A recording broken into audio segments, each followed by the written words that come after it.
So, well, there we go. Yeah. LeBlanc instantly Okay. locked in for Vicla as a first pick.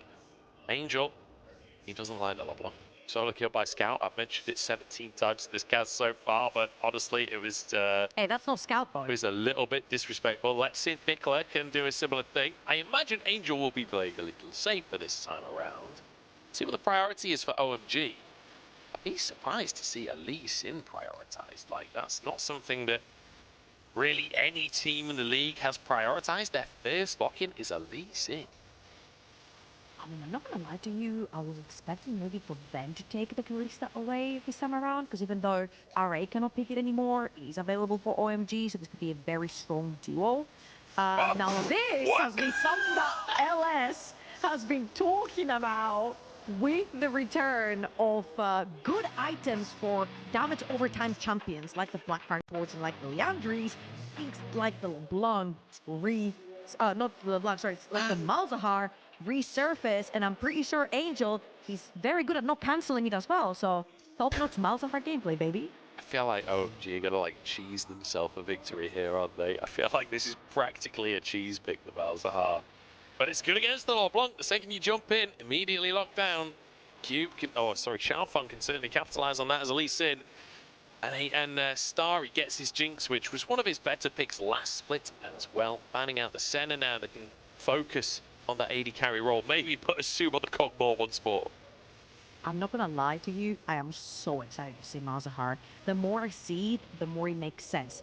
Anyone who will make a move towards the Jinx will instantly be pinned by the Malzahar, unless you want to spend 1k plus of your gold to buy that QSS, which I'm expecting mid to late game teams will start doing. However, in the earlier objectives, this is very, very good for OMG to have a much more clean, calculated early game. So the Braum, I like it as an answer to the Dauntless, protects Jinx as well. It's a solid pick. I honestly think we're going to start to see a bit more of Braum in the meta. We've seen a few good Braum angles so far. It's a very good response when teams go for more aggressive supports like the Leona, like the Nautilus that we keep on seeing. Soon could go for the Kai'Sa though. This is a pick that has been sneaking in, especially towards the end of these sort of fearless drafts when there's a lot of AD carries off of the table. Can find value often the sort of semi-AP variant where you go the Kraken Slayer, but then you go into things like the Nash's Tooth and the Zhonya's later on. We'll lock it in alongside the Nautilus. We've seen Deft go towards Rageblade Kraken into full AP, Death Cap and Void stuff kind of thing. Now, I love this from RA, because we mentioned, hey, whoever steps up to be a threat to the Jinx, Malzahar, all he has to do is press R. He doesn't have 4 R buttons, he only has 1. When you've got collectively the entirety of RA piling up onto these Jinx, who do you ult first?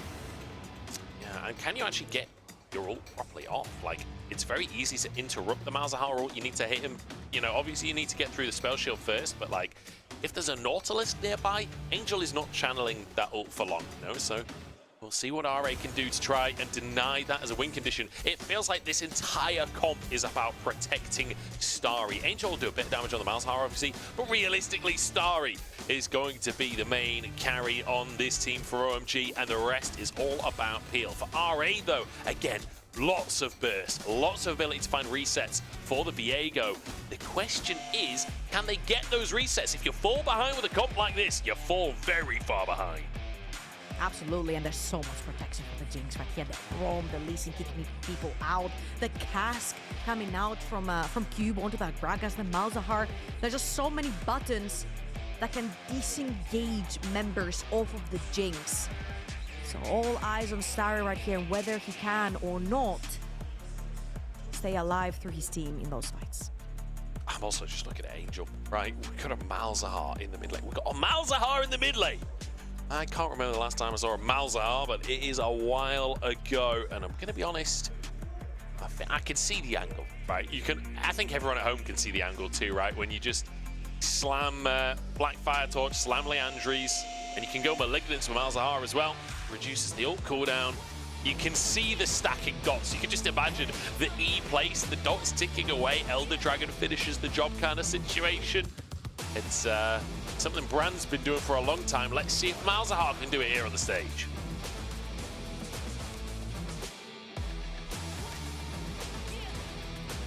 I thought you were going to pick that one up. I think we're going to wait a long time for Munchbales for that one. Here we go. Game number 3. RA versus OMG. Let's get into this one.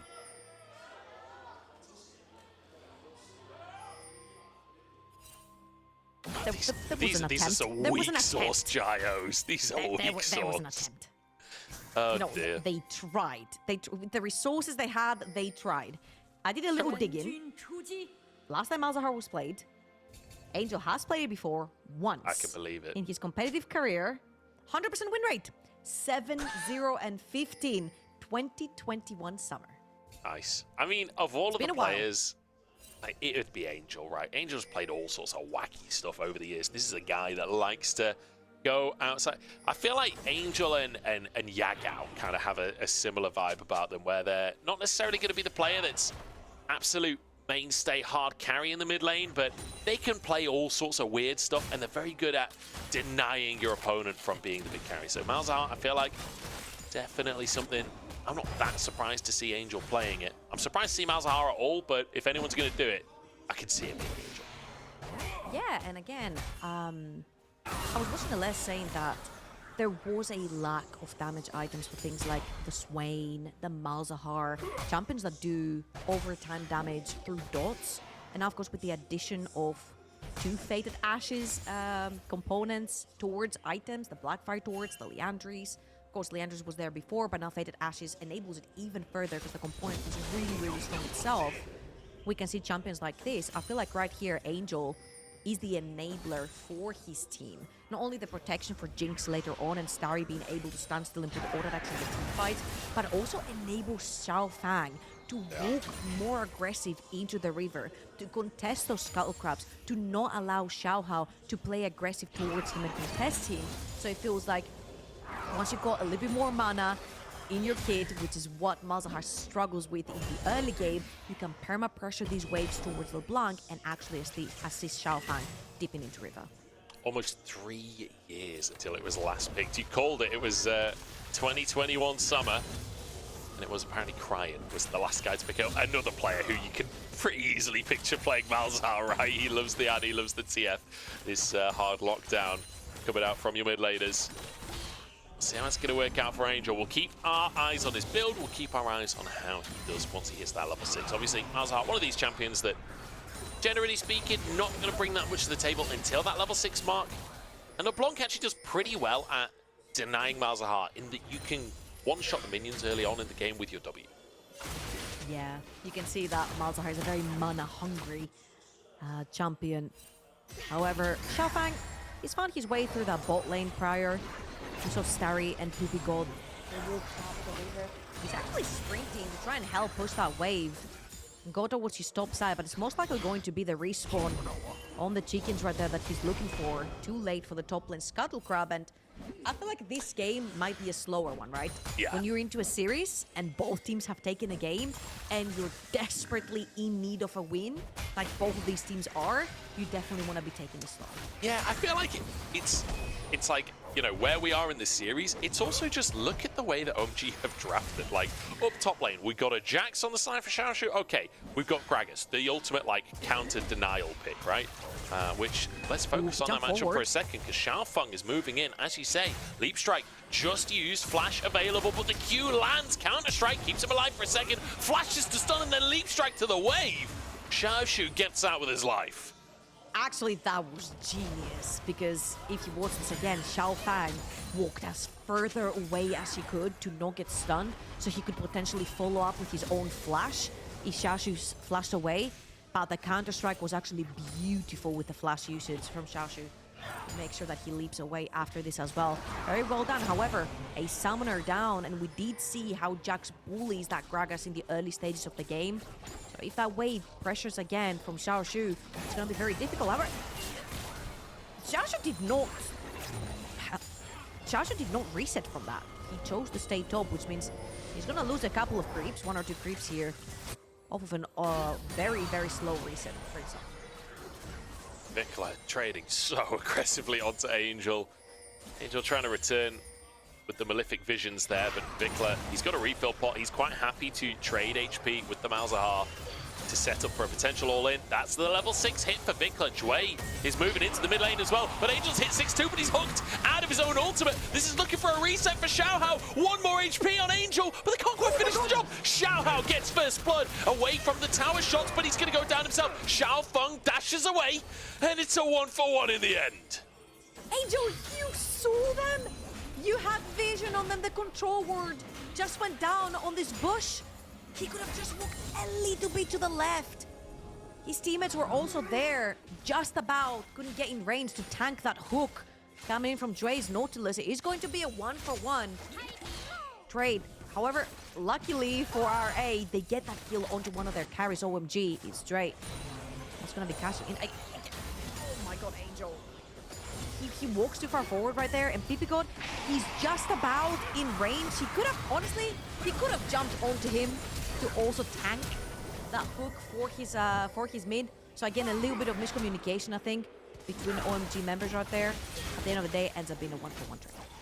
Yeah, Angel not quite finding the angle there. It does lead to a small advantage for Vicla. Got the assist. He's picked up a Dark Seal, by the way, so obviously feeling confident. I feel like against Malzahar, Dark Seal, I mean, obviously just buying the Dark Seal feels pretty good.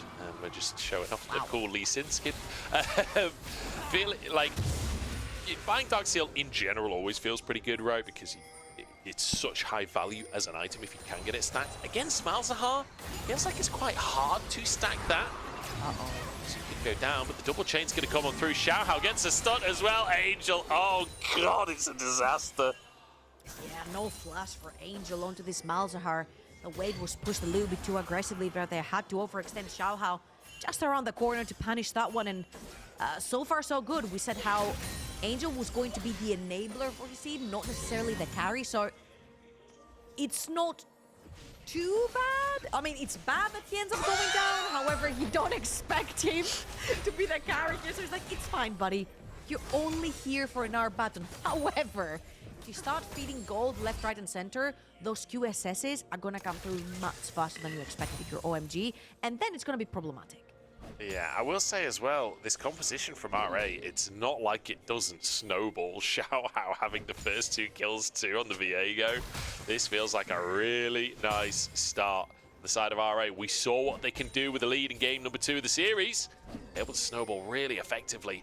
This is a team that is hungry to prove themselves. This is a team with a lot of players that showed potential in the past, like Jwei having some pretty good games on Ultra Prime. Obviously not exactly the best support in the league or anything like that, but he was on Ultra Prime. It's difficult to stand out too far. Trying to show up on this roster. Assum, again, some really good games individually over the course of the last split. Vicla warming up throughout the last split. We know how good Xiaohao is. Xiaoxu having some big moments on the Aatrox. I feel like all of these different individual pieces of RA all have shown the ability to have big games. Maybe this is the combination of pieces that can turn into a middle of the table team. Yeah, and I feel like Assum had a really great performance on the Kog'Maw versus top esports, rather than top 2 team in the league, if you will. And this is actually huge when you get to perform like this versus a top-notch team of the entire league, not just your group. It kind of shows the caliber of player that you could become if the rest of the team also steps up together with you, evolves into something better than you envision. Talking about something better, it's not getting better for Angel in the mid lane. Yeah, this is... Because Vicla, with all this gold that he's accumulated, he just keeps rolling him out. And instead of XiaoFang getting facilitated for and set up for to walk into the river and get kills, XiaoFang has to actually babysit Angel right here to simply not die from the bush. Part of the problem as well is like one of the advantages that Malzahar often brings to the mid lane is the ability to just kind of push and move, right? The ability to essentially one-shot the wave without being there. Well, LeBlanc is not only good at killing your minions to deny your push, but also very good at just one-shotting the minion wave herself. So Vicla able to kind of still maintain priority so far. Now, the Luden's Companion finished off, 1 stack of the Dark Seal, 10 CS up. It's almost 1,000 gold up individually. We are getting to the point where LeBlanc can really take over games in this situation if Vicla can get out onto the map. Yeah, I think this is getting very scary because everyone towards the bot side of the map is very, very squishy, actually including the Brom, because you do not have any extra MR on the Brom, at least in your feet yet, and Vicla showing up, as you mentioned, with the Luden's Companion. That means that you've got free reign to walk into the river with this LeBlanc, sit into Fog of War, bully whoever walks up. You see Void Grabs already spawned, full vision control towards the top side. OMG are going to put their AD carry towards the top side of the map. Starry. However, you definitely do not want this Jinx walking up to the LeBlanc. If Vicla had just sat in the brush instead of hitting the wave there, I mean, why would Starry be walking there? I don't know why Vicla would expect the AD carry to just face check Pixel Brush. Had he known that Starry was going to walk in, that was a free kill on a platter. There wasn't even anyone nearby. Take Starry. However, Vicla, now the one to face check. Walks into river, has to use that Mimic just to get out to safety. In the meantime, Xiaohao grabs himself a 4th grub. The swap up, though, from Starry, this should get the other 2 grubs to OMG. 2 grubs, bit of a consolation prize, though. I feel like there's a contest here. Vicla had to TP back, but he's already there, and they can definitely contest to get all 6. Or 5. Assum has that ultimate available, so he can fly into the play from a decent distance away as well. Xiaohao, no smite, so this will just be the grub for XiaoFang in the end. So it will be 4-2. However, Assum just crashed the wave, so he just gets 2, maybe 3 plates in the mid lane for himself and can walk away. So good stuff from RA, honestly. They still get 1 of the grubs. They're still going to have enough to get the mites. Obviously, it was changed coming into this split, so now it's 4 rather than 5 to get those mites online. Feels pretty good for RA, especially since they're getting Drake on top. Yeah, and they felt like there was not much else needed to do right there, especially since they got the 4 secured. They had a mid lane crash, like you mentioned. They could get free reign towards the dragon. Oh, Starry. Oh boy, Starry has flash available, but he does not have chance to use it. I think he needed to get over the wall a bit earlier. Assum flies in and finishes the kill. And I mean, we saw one opportunity where Starry nearly kind of mispositioned and died, and then it's immediately followed up by another misposition. That jungle ain't yours anymore, especially when you don't have any teammates around. So I feel like Starry overextending even a tiny bit towards the ramp right there and getting spotted is enough for RA to just pull the trigger and get onto him. We'll see it again. This is called the ramp of death. The second a squishy member is actually spotted on this ramp, oh no, he supports, sorry it happened. He supports, sorry it happened in front of his eyes and didn't cancel the teleport. I'm going to be honest, I don't feel that's on Ppgod. I feel that's on Starry, because, like, why the hell are we clearing that ward? It's not like, what is that ward doing? Do we really need to clear that ward? Like, you know what, Munch? A good support sacrifices for the stupidity of his AD carry. That's how it works. That's the natural selection when you pick support. I mean, Starry inting Ppgod is not Ppgod's fault. I'm sorry. I don't take that. I don't take that at all. I'm in defense of Ppgod. Let's have some PP giggles in the chat. Oh my days. Anyway, moving on from just flaming Starry at this point. OMG falling pretty far behind. Yeah, this is starting to just feel rough now, because, like, OMG, again, we were coming into this series like we need to see more. We need to see better performances out of some members.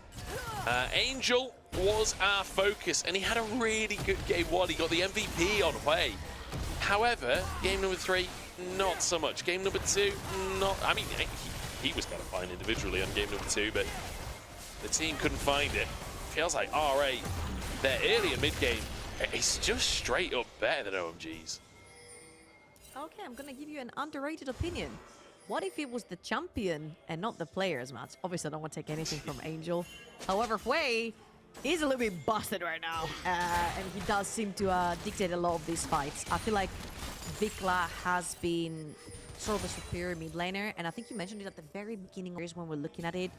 You were looking between the 2 mid laners, and you're like, hey, Angel needs to sort of redeem himself and have a really good game. However, for Vicla, I feel like he's got the upper hand, and I feel like it's been the case for the entirety of this series.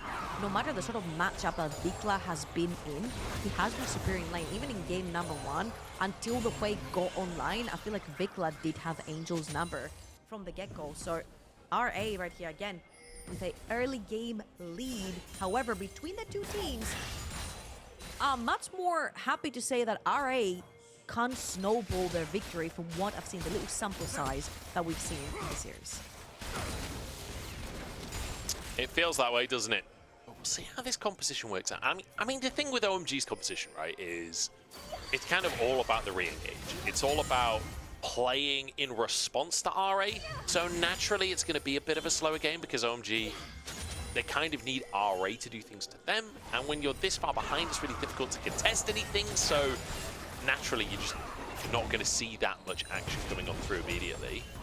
But later on, I do want to see if they can protect Starry. I do want to see if they can have this Jinx as a hyper carry. Also, the Malzahar will do mega damage later on into the game. Oh no, the QSS is already there for Vicla. So, remember what we said about Angel Dimes? Like, it's not a big deal. He's just there to pretty much protect and facilitate. However, if you give so much gold in the early game, USS is not a financial burden anymore because you've earned it through the extra gold that those assists have given Vicla. So right now for Vicla to get that USS 16 minutes in, it's fine. He's already got his damage purchased. Do you reckon Vicla will earn enough gold this game from his first strike to pay for his QSS? We'll have to see. We'll try and keep track on that one. At this point, he might as well have. Yeah, I mean, look, the gold lead is 700 in favor of Vicla. So currently his QSS costs 600 gold, right? And so it's Angel is 600 gold ahead in the mid game. You know what I was obviously thinking? that doesn't quite work. There's magic resisted there, blah blah blah, right? But, I love that because you mentioned first strike. And it's like first strike is like a bank loan. You take first strike, you sacrifice a little bit of that damage that you have with probably like a more aggressive rune of your choice. However, the interest that you get from the returns pay off for other things like your QSS. All right, right here. With the classic setup of putting referral mid, unfortunately, it's not quite going to be enough to finish off this tower. They wanted it to go down to take control of that river because the next dragon has already spawned and they're fighting for it. However, you mentioned how difficult it is for OMG to face check a LeBlanc. Oh, flash forward from Angel sets up for a pick. That's Jwei going down. And honestly, a pick should be enough for them to feel confident on the Drake. This would be their second Drake as well. I don't know why we're looking at the top laners right now. Vicla goes in, gets a bit of damage onto Angel. I don't think a little bit of damage matters too much, though. Ocean Soul, not ideal, but it's better than no soul. I feel like starting to stack Dragons right here is going to be huge for OMG. If you look over on RA, they do have split push threats as well for later on, which OMG cannot reply to. However, RA, I think they can contest a 3v4. Xiaohao going to go for this one? No, okay. Drake taken by OMG and a great little... I mean, Angel's just playing Annie. He's literally just playing Annie with a different skin in the mid lane. Flash for the pick, get the objective. It's worked for OMG on that one. XiaoFang forced away. That's his flash now on cooldown, and it'll be a mid-tier 1 taken by RA and answer.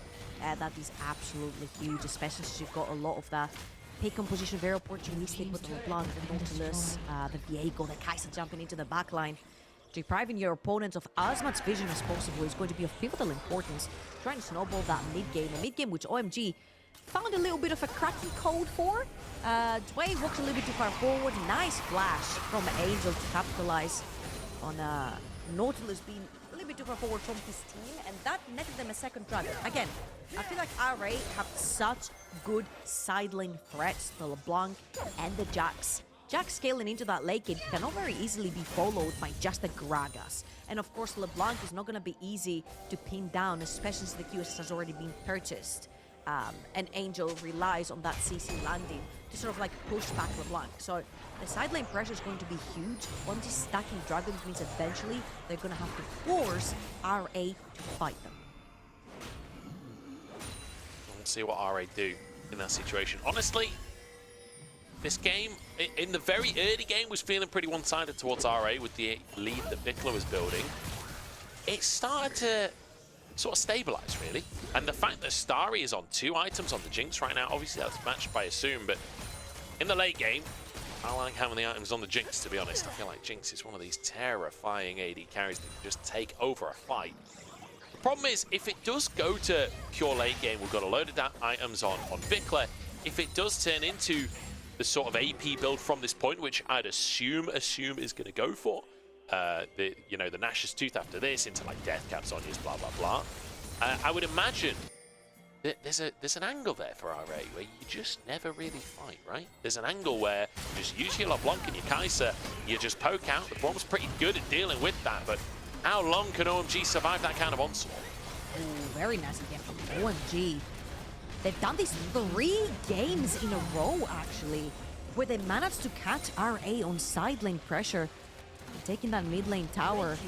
And I agree with you. I feel like RA, they just have to let their Jax and LeBlanc do the work for them, because eventually this Jinx will get to the items that she needs to start team fighting, and there is a lot of pressure from everyone that surrounds Jinx. However, no one's on the surrounding bottom Cube. side. Cube gonna have to use his ultimate, will walk away with his life. He's a grown man. He can handle it. He's fine. Yeah, Xiaohao was thinking of getting involved, but alas, Cube is playing Gragas, so no play to be had. Tank. Yeah. I'm loving the fact that Cube right here is going full tank Gragas. And like the full AP Maokai from last game on XiaoFang, I feel like Cube is going to be able to actually stand around the Jinx and be the nuisance that he needs to be. Kai'Sa diving backline, whoever else, Diego, LeBlanc. He's going to be able to be that front line. Also, you need a member to face check together with Ppgod. So it's great that Cube went towards that tank route. However, he's not going to pose a huge threat again to the Jax, and RA having a pretty strong 1v1 composition right here. They could definitely use it to their advantage to try and evade those very big 5v5s that OMG are aiming for in the future. Feels like a long way away, doesn't it? It's a 2,000 gold lead right now, and a very slow one to finish our series out after what has been a pretty action-packed series. Like the first game, not the fastest game in the world, 47 minutes on the clock by the time it ended, but there was like over 30 kills across it. Like that was still a pretty action-packed game. Second game, RA absolutely snowballing the crap out of it. Game number 3, slow and steady wins the race here for either team, it seems. But we're looking at the Drakes here because the next one's coming up in 35 seconds. OMG got the last one, and they'd love to grab another for themselves, but it does feel like RA have control. Yeah, I don't see a way in which OMG get actual control of the Dragon Pit right here. It becomes very difficult, especially since they're being shoved back. You've got Vicla being an absolute nuisance from the top side of the map as well. So it makes it very difficult to walk in. However, Cube is going to find himself between 4 members. Cube, this is not your side of the map anymore, buddy. You can't just be stood in river. Everybody's here, the whole gang. It's an RA party in the bot lane, and it's going to be Cube that goes down. That's a second Drake for RA. The Baron was pinged for a second right there from the side of OMG. They were thinking for a second, hey, if they're going to pressure bot lane, maybe we can put some pressure towards Baron. That's not going to be the case. Ooh, very nice dodge from Xiaohao on the Super Mega Death Rocket. Now, this used to do a lot of damage. That's not the case anymore. It uses still a lot of objectives. However, RA, they get away with the objective, which again was one of the win conditions for OMG. Forcing a soul point from OMG would mean RA would have to group up and try to 5-5 versus 5 to not give it away. However, one mistake from Cube cost them the bot lane tower and another dragon. Angel on 2 items at this point, so these dots are really going to be ticking. He can pretty much just, mash his abilities on the wave and walk away. He no longer needs to CS. If you suck at CSing and you play mid lane, here is the pick for you. Just mash your abilities on the wave and walk away. It's like a guide, but it's like a guide for noobs. Hey, if you can't play this game properly, pick Malzahar. It works, I promise you. Now, Cube... I feel like this is... How is this happening? Like, where Cube just overextends for a ward for really not much gain and also just total disrespect. Starry did the same earlier this game. Like, are OMG just not aware that there's an enemy team on the map? Like, you can't just walk up to just auto a ward for free when Drake is about to spawn. I mean, I'm sure he was aware. They showed mid and they dipped river. There's only one place they could be. Either your jungle or the river. And it was kind of both. Cube learned it the hard way. But yeah, a little bit of a mistake right there from Cube. Costed his team a dragon and a bot lane tower. And these things are very, very important. Now, of course, the AP damage coming through from the Kai'Sa as well. Now, this is why Kai'Sa is the Katarina of 80 carries, I call it. Because no matter the items, you can build full tank Kai'Sa and it will somehow make sense. You know, we had the Exodia build from last split where Les said, yo, go full AP, it works, you're just a big nuisance, and it did work. And right now it's go a little bit of everything. You want some AP? Go for it. You want some on-hit? Go for it. You want raw AD? Go for it. You want a death cap at the end on your build? Freaking go for it. It just works. It does just so much damage, and it does kind of answer the late game hyper carry. Oh, Starry. Oh, Starry. Not realizing this is not his side of the map anymore. Vicla goes wide on the chains. Maybe Starry can get away with this one. XiaoFang arrives and protects his AD carry. It's Xiaohao to go down, and the turnaround for OMG. Look at Xiaoxu next. He flies in, but a lamppost won't do squat. OMG head to Baron. Call an ambulance, but not for me. Starry with the insanely fancy footwork right there. Gets away from every chain, every CC thrown his way. He burns every summoner spell, but gets out, which is so important. 5 members of OMG still alive. RA, they still have Vicla up, which is so important. Assum does have his ultimate up and available. He's been a nuisance with the W as well. Again, if it does hit, it lowers the cooldown. What can OMG do? No smite for the side of RA. They decide not to contest in the end. Baron taken down by OMG. When it felt like this game was slipping away from them, they find a play off of the back of Starry. I'm going to say intentionally baiting the enemy team. Yeah, Starry's a genius right there. He puts down the chompers, dodges on the chain very crucially, that ghost coming in clutch. They just could not connect anything. The W that Assum tries to hit on him hits XiaoFang instead. They just could not catch him. They did commit a bunch of teleports for that play as well. And Starry, I mean, from the bait to the hunter, I guess. All part of the plan. He foresaw the entire Just a genius. course What can of I say? action. Just a genius.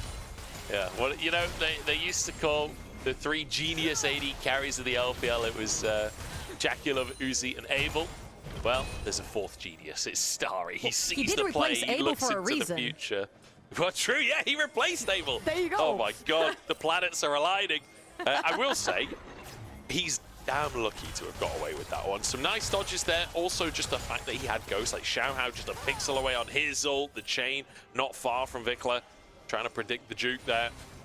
Starry gets away with his life, and it means that OMG now very much in this game. Gold is even, 2 Drakes apiece. They've got Baron for another minute and a half. Let's see what they can get done. Ooh, a flash in the mid lane from Q. To get out of dodge, his bot lane is pushing. They're pushing bot lane, sorry, from the bot side of the map. Go starstruck for a second. That bot lane tower is gonna go down now. They have complete control of the bot side. However, Cube needs to make sure that the same incident doesn't happen as the last Dragon right here, because OMG, having the Baron, you can have immense pressure on the map. However, Cube getting caught by a chain. He's tanky. I think he's okay with them trying to commit to him, because in the meantime, the rest of his team is doing Drake here. That's Drake taken for OMG, so long as they can get away with it. In the meantime, CC chain lands onto XiaoFang. In goes Vicla for some damage, but he just takes it back from Starry. Huge damage out of the Jinx, but Xiaohao gets a reset, and Ppgod next on the chopping block, trying to escape to the rest of his team. He's tanky, and he will get out with his life. RA only find 1. And they do find that one because Cube is not there. Remember, Cube is the only frontline for OMG alongside Ppgod, and when Ppgod got chunked down super hard, the rest of OMG had to bail out. I guess a good consolation prize for RA. They didn't end up getting the dragon.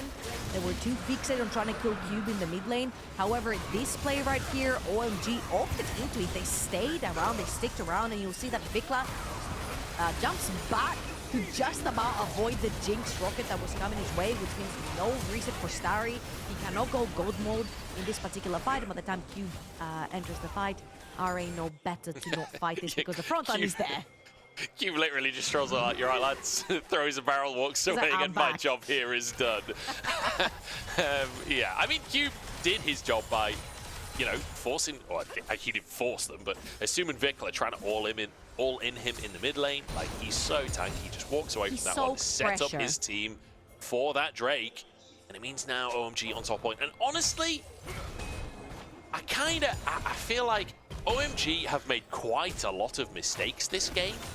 And a stronger team would absolutely like punish a lot of these mistakes. Like LNG top esports, if they're in this game instead of RA, I feel like OMG are done. However, they have been getting away with a lot of these mistakes. Like the play for Starry in the mid lane, he gets away with the misposition. There was a couple of picks based on wards earlier on. Cube being out, well, I guess not really out of position in the mid lane. He survives that one.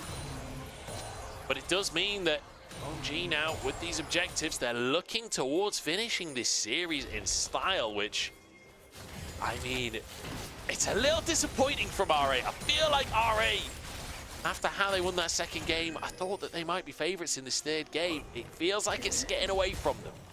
Yeah, I'm not gonna lie to you, if I take the nameplates off and smack top esports nameplates on RA, I was like, oh, this game is over.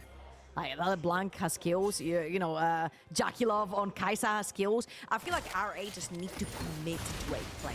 We mentioned how, hey, there's only one Malzahar, there's only one battle. You've got Hourglass top, you've got QSS mid, you've got a Solari, and a GA very, very soon for your Viego. You have the tools to actually commit to the play. Especially since in that play that we saw, both Starry's summoners were down.